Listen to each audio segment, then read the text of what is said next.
जात न पूछो साधु की, पूछ लो चाहे जितना ज्ञान, और मोल करो तलवार का, पड़े रहने दो म्यान। आज इसी कड़ी में हम पहुंचे हैं नरवाना के गांव के अंदर।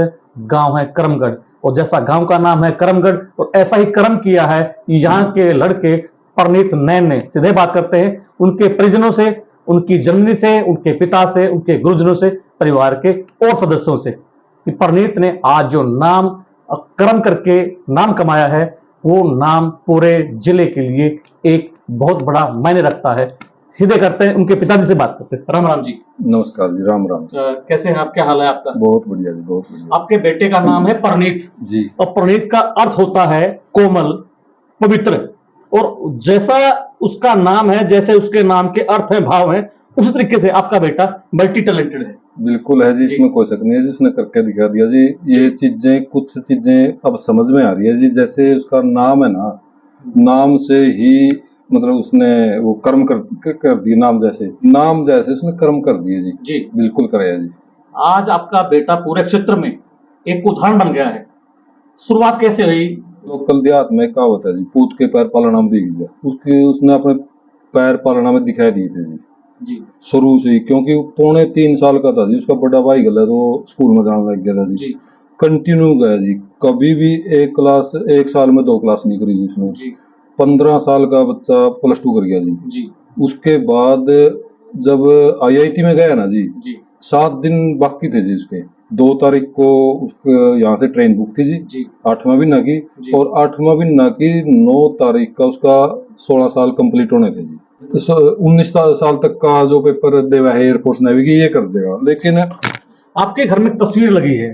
अक्सर देखा जाता है कि घरों के अंदर खुद के परिवार के या रिश्तेदारों के फोटो होते हैं। आपके घर में एक फोटो है, उस फोटो पे गुरु चलाल लिखा हुआ है। वो गुरु कौन है? गुरु है जी नरेंद्र है जी। फाल्कन क्लासेस के नाम से एकेडमी चला रहा है, उसके संयोजक है वो। नरेंद्र ने कहा भाई बच्चा मेरे को दे दे, मैं तेरे को दे दे, मैं तो क्या करेगा। बोले मैंने ऐसे ऐसे एकेडमी रखी है, मैं उड़ा पढ़ाऊंगा। फिर घर आया नरेंद्र, कह रहा है ये बच्चा में बहुत ज्यादा टैलेंट है, अरे ऐसे ऐसे कराऊंगा। मैं ठीक है भाई, मेरा तो जुगाड़ तो को नहीं, तेरी फीस तो कुल फूका है। बोले तेरा इस बात की कोई चिंता नहीं, मैंने तेरे को कहा तो को नहीं, मैं क्या कराऊंगा। बोले यो जो सिक्कर में कोटा में नाम तो मैं पेपर में देखे करता, सिक्कर कोटा में क्या हुआ है। बोले न्यू पढ़ाई कराओ, तो पीछे भी ज्यादा लगा, वो पीछे को मेरे पे देना इतने। कह रहे तेरे पे जो पुगा वो दे दिया, तेरे से नहीं लेना, मेरा बच्चा है। इतना वो करके ना, और वो जाने लग गया कंटिन्यू। 15 दिन गया, 20 दिन गया, उसकी देखा भाई बच्चा मेरा तो टैलेंट है, तो कंटिन्यू जाने लगे। मैं जो परनीत ने कारनामा करे है ना, इसका सबसे बड़ा कारण तो क्या है, मात्र 15 साल कुछ महीने था यू जी। पर जो नरेंद्र था उसने टैलेंट देख लिया बच्चा में जी। नरेंद्र का तो जी नहीं कर रहा था यू, मतलब पूरे इंडिया में पहली पोजीशन भी लिया। उसके 1 साल और पढ़ लेना ये, तो ये सुपर शो में आ जाएगा जो जेई का एडवांस का पेपर में। लेकिन मेरी तरफ वहां देख गया नरेंद्र, भाई इसकी आर्थिक स्थिति कमजोर है, क्यों ना इबके इसका यू एडवांस का करवा दिया। पहले तो मना कर, लास्ट टाइम में पता नहीं के, या तो उसकी नरेंद्र ने ज्यादा जोर लाया पढ़ाने पे, टाइम ज्यादा दे उसको पढ़ाने के लिए, या टैलेंट देखकर, या मेरी गरीबी की तरफ देखकर उसने उस साल फॉर्म भर दिया। जी, आपका बेटा आज बहुत अच्छी जगह पढ़ाई कर रहा है, धनबाद में है, IIT में नाम कमा रहा है, मेहनत कर रहा है। आपका कितना सहयोग रहा? जी पूरा सहयोग रहा जी। क्या पसंद है बेटे को खाने में? खाने में जी सुरमा जी। बात की जाए सुबह का उठने का क्या शेड्यूल रहा बच्चे का? तो घर के काम भी कराता था जी? करवा दे करता जी बोलते थे तो कर दे। जब बेटा हॉस्टल में रहा आपका, तो मोबाइल भी नहीं देते थे बच्चे को हॉस्टल में, तो याद आती थी बच्चे की, बात करने का मन करता था? आती थी जी। तो मिल के आते थे जी? नहीं जी, वो आज करता जी। तो आज बेटा बड़े मुकाम पे है, तो उसका श्रेय किसको देते हैं? आपके पति देव को देते हैं, बेटे को, या गुरुजनों को देते हैं? जी सभी को जी। हाँ जी। मैंने किताब का खोला, पढ़ता कौन देखा जी आज तक, उसका शेड्यूल कौन था जी। मैंने रात में 12 बजे उसका पढ़ने लग जाता। एक चीज थी जी उसमें जो मैंने बचपन तक लेकर हर एक बच्चा को देना चाहूँ, वो चीजें जो थी वो हर एक माँ बाप ने बतानी भी चाहिए, बच्चा में पैदा भी करनी चाहिए। एक तो जी ईमानदारी जी, जो काम करेगा वो ईमानदारी से करेगा जी, भाई जितना आया इतने करे भाई, ठीक है। एक सच्चाई जी, सच बोलो, चाहे नेड कट दियो, सच बोलो। और एक अपने बढ़िया का कया मानना, वो रेस भी कराया करता। उसके बाद नरेंद्र और गलाव क्रिकेट खेला करता, क्रिकेट में भी ऑलराउंडर था, कबड्डी में भी रेडर कैचर दोनों तो ऑलराउंडर था।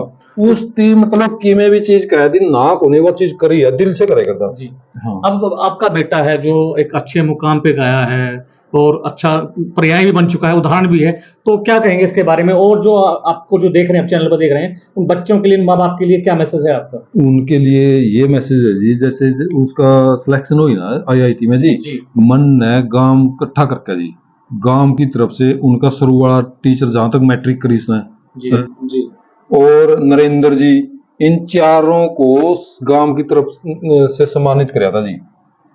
उसका सम्मानित करने का मतलब पता क्या था जी, भाई गांव में एक मैसेज जाओ भाई क्यों के ड्रामा हो रहा है यू, भाई इसने इस लेवल की पढ़ाई करी है, इस लेवल की पढ़ाई करी है और यह चीज है पढ़ाई के बदल दिया है, इस करके ना सम्मानित करे था। और ये मैं जो आपका चैनल थी देखने वाले दर्शक है ना, मैं ये बात कहूंगा, एक ही साधन है जो 7 पीढ़ियों तक का सब बदल दे, शिक्षा। और शिक्षा जमा आसान है जी, बच्चे में 3-4 में चीजें दे दो, एक तो सच बोलना सिखा दो जी, ईमानदारी से, और अपने तो बड़िया का और गुरुओं का कहना सिखा दो जी। ने जो आपसे कहा था आप चिंता ना करो, 4 घंटे की पढ़ाई परनीत 1 घंटे में पूरी कर लेता है, तो नरेंद्र जी की बात सही साबित हुई? सही साबित हुई, तो वो तस्वीर लग रही है जी भगवान की, महापुरुष की, नरेंद्र की क्यों लग रही है जी, इसलिए तो लग रही है जी। जो नरेंद्र ने मेरे को आश्वासन दिया था, जो उसने खूबी देखी, वो एक्चुअल में थी। इसी कड़ी में अब उस शख्स से आपकी मुलाकात कराते हैं, उस चेहरे को हम दिखाते हैं कि पूरा परिवार नरेंद्र नरेंद्र करते हुए नहीं थक रहा है। नरेंद्र जी कैसे हैं आप? नमस्कार, एकदम बढ़िया। पूरे परिवार में नरेंद्र नरेंद्र फोटो हमने देखी ऊपर, गुरु और चेला परनीत के साथ आपकी फोटो है, और हमने पहला ऐसा लम्हा देखा है कि भाई गुरु के साथ एक शिष्य की फोटो है, क्या कहेंगे इसके बाद? सबसे पहले तो ये कि मतलब मैं बहुत सालों से पढ़ा रहा हूँ, 6 सालों से पढ़ा रहा हूँ मैं, तो ये बच्चा मेरे को दिखा, तो जहाँ गुरु और चेले का जो बॉन्ड रहता है ना, वो बॉन्ड इसके साथ मेरा रहा है जी। क्योंकि जब मैं पहले देखो क्रिकेट खेलता था, मेरे को पता था बहुत अच्छा है, मेरे को सब पता था, लेकिन जिस दिन मेरी पहली क्लास में आया ना, मेरा थोड़ा जो टॉपिक चलता है ऑर्गेनिक का, तो मैंने बहुत कम बच्चों को वहाँ पिक करते हुए देखा है, लेकिन इसने पहली क्लास से ही जो पिकअप दिखाया, तो मेरे को आइडिया हो गया था। सिर्फ मैंने बोला कि आप 3 क्लासों के लिए मेरे पास भेजो, मैं आपको बता दूंगा बच्चा कंपटीशन के लायक है कि नहीं है। 3 क्लास में जो छवि मेरे को उस बच्चे की दिखी, तो उस बच्चे ने प्रूव कर दिया, तो मैंने उनको बोला आप मेरे ऊपर छोड़ो, क्योंकि मेरा एक सपना था, मैं अपने गांव का पहला आईआईटीएन हूँ, मेरे बड़े भाई एनआईटीएन थे, तो मेरे को लगता था कि यार मैं अगर वो शिक्षा इस गांव में रह कर गया हूँ ना, तो मेरा एक पढ़ाया को बच्चा इस गांव कैसा होना जो आईआईटी में जाए। तो मैंने सुरेश जी को बोला कि भाई साहब आप टेंशन ना लें, ये मेरी जिम्मेदारी है। हालांकि ये बोलते रहे कि वो घर पे नहीं पढ़ता, लेकिन उस बच्चे के अंदर एक खास बात थी, मैंने बोल दिया कि 5 घंटे बैठ के पढ़ना है, तो वो उठेगा नहीं, हिलेगा नहीं, 5 घंटे पढ़ेगा। तो जो उसका डिटर्मिनेशन था ना, वो बहुत ही ज्यादा काबिले तारीफ था। तो सबसे पहले मेरे साथ वो अप डाउन करता रहता था, तब मेरे को लगा कि उस टाइम सिलेबस रनिंग में था, तो मेरे को पता था कुछ चीजें फाइनेंशियल कंडीशन ऐसे कि मैं फोर्स नहीं करूंगा, लेकिन एक टाइम आया, मेरे को लगा अब जो 4 घंटे आने जाने में बर्बाद हमारे होते हैं ना, तो वो नहीं होने चाहिए। तो मैंने अपने आप को भी जिन शिफ्ट कर लिया, अपने परिवार को छोड़ के मैं जिन शिफ्ट हो गया, क्योंकि वो दौरान ऐसा था कि बच्चों के जो 2-3 महीने थे एग्जाम से पहले, वो बहुत क्रूशियल होते हैं। तो मैं प्रणीत को मैंने बोला कि आप फीस दो या ना दो, मैं इसको हॉस्टल लेके जाऊंगा। तो जब हम हॉस्टल में रहे, तो उस टाइम जो अब वो घर आता पढ़ता नहीं था, खेलता रहता था, क्योंकि वो वहां रहता था ना, आप ये मानो हॉस्टल तो सिर्फ नाम का था। वो जिस क्लासरूम में पढ़ता था, उसी क्लासरूम में सोता था, उसी क्लासरूम में उठता था। हॉस्टल सिर्फ नहाने के लिए जाता था, उसका खाना भी वहीं आ जाता था। तो जो उसके अंदर टैलेंट था ना, कुछ आईआईटीएन बनने के लिए एक बाय बोर्न टैलेंट होता है, वो टैलेंट मेरे को उस बच्चे में दिखा था, और उसने प्रूव किया। क्योंकि 15 लाख बच्चे बैठते हैं इस एग्जाम को क्रैक करने के लिए, आईआईटी मेंस और जो एडवांस है उसको क्रैक करने के लिए 15 लाख बच्चे हर साल बैठते हैं। तो आप ये मानिए, और बच्चे 2 साल का सिलेबस होता है, पूरा 11th पूरा 12th, लोग ड्रॉप भी करते हैं, 3-3 साल तैयारी करते हैं, लेकिन वो बच्चे सिर्फ 9 साल में ही आईआईटी के अंदर, मतलब कहने का 16 साल का भी नहीं हुआ था, और वो बच्चा आज आईआईटीएन बन के गया और इस घर से। तो मैंने को यही बोला कि, और जो कोर्स परनीत के पास है वो पेट्रोलियम इंजीनियरिंग है, बहुत सारे लोग उसके बारे में जानते होंगे। जो आईएसएम आईआईटी धनबाद है, ये मानो उससे बड़ा संस्थान पूरे देश में पेट्रोलियम इंजीनियरिंग के लिए नहीं है। और जो उसका एवरेज पैकेज मैंने इनको बताया था, बाद में परनीत ने मेरे को बताया, एवरेज पैकेज सालाना 30 से 40 लाख का है। तो आप ये समझिए कि उस 9 महीने की दिन रात की मेहनत ने उस बच्चे की और इस परिवार की तस्वीर बदल दी। जी, आज आपने एक किसान के बेटे को, एक परिवार ऐसा जो ग्रामीण क्षेत्र से बच्चा है उसको जी, तराश के आपने बिल्कुल। वो कोहिनूर बना दिया जो आज चमक रहा है। देखो, जो गुरु होता है ना, गुरु का सपना होता है कि जो उसके चेले हैं, जो उसको सौंपे गए हैं, जी। वो एक ऐसे मुकाम पे पहुंच जाए। तो मेरा यही जो जीवन में हमने शुरू किया 2021 में, हम लोगों ने ये चीज शुरू की थी, ये पहल शुरू की थी। क्यों? मैंने देखा, मैं तो यहां से निकल गया IIT, हालांकि मेरी एजुकेशन बाहर से थी, लेकिन मेरे को पढ़ाते पढ़ाते एक दिन लगा कि यार मेरी जरूरत ना मुंबई दिल्ली जैसे शहरों का नहीं है। मेरी जो जरूरत है, मेरे जैसे टीचर की जरूरत है, वो मेरे गांव के और मेरे डिस्ट्रिक्ट के लोगों को है। तो मैंने एक पहल की, देखो मेरे को यहाँ जानता नहीं था, मैंने एक पहल की। हम 3 लोग थे जो IITian थे, हम लोगों ने एक फाउंडेशन शुरू की कि हम लोग जींद में रहकर की वही शिक्षा जो वहाँ 5 लाख की है, हम मात्र 1.5 से 2 लाख में यहाँ कराएंगे। ठीक है ना? तो शुरुआत में 5 बच्चों से हमने शुरुआत की थी। तो सबसे पहला यशवर्धन मलिक जो हमें बच्चा मिला, रोहित भारद्वाज मिला, उन्होंने ऑल इंडिया रैंक 687 जो IIT एडवांस में हमारा सबसे जबरदस्त रैंक रहा है, जिनका सबसे अच्छा रैंक रहा है, रोहित भारद्वाज लड़का था। तो हमें जब वो रिजल्ट मिले तो हमें लगा कि यार मतलब हाँ, हम लोग यहाँ रहकर कर पाएंगे, और लोगों ने हमें भरोसा दिखाया। क्या मैसेज है जो युवा पढ़ रहे हैं उन बच्चों के लिए, उन परिवारों के लिए जो बच्चों को इस क्षेत्र में भेज रहे हैं? क्योंकि मेरा मैसेज ये है कि बहुत सारे बच्चे ऐसे, बहुत सारे परनीत गांव में हैं, बहुत सारे परनीत जैसे बच्चे गांव में हैं, लेकिन मैं ये मानता हूं शायद परनीत मेरे पास ना आता, शायद सुरेश जी मेरे से नहीं मिलते, तो ये भी हीरा तराशते तराशते मेरे हाथ से निकल जाता। अब मैं हर जगह तो नहीं रह सकता, लेकिन मेरी लोगों से एक निवेदन है कि आप अपने बच्चे को लेकर, एक हम सोच लेते हैं कि बच्चे की 12वीं करा देते हैं, 12वीं के बाद सोचेंगे। आजकल का जो जमाना है वो कंपटीशन का इतना ज्यादा हो गया है कि आप जो 11वीं और 12वीं, ये बहुत बड़ी नींव है बच्चों के लिए। हम मान लेते हैं कि हमारे पास पैसा नहीं है, पैसे का अभाव है। बहुत सारे बच्चे वो हैं जो गाइडलाइंस ना अच्छी मिलने के कारण रह जाते हैं, लेकिन गांव का बच्चा, देहात का बच्चा जो मेहनत कर सकता है ना, वो बहुत काबिल तारीफ होती है, वो मैंने देखा भी है।